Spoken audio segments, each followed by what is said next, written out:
Today we are gonna learn about air. Air is a mixture of useful gases such as carbon dioxide, oxygen and nitrogen. There are some activities to learn about air.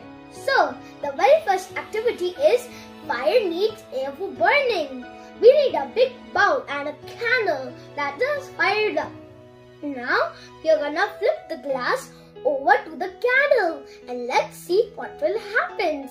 Let's see.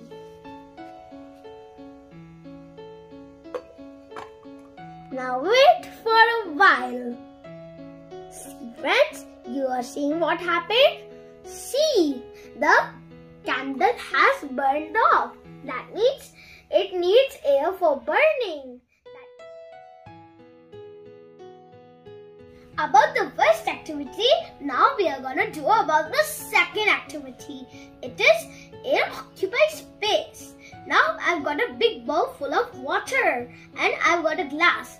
Now we'll push it down and it's required to push it very hard. But when we'll tilt, it's a magic. Let's see what will happen. I push it down and look.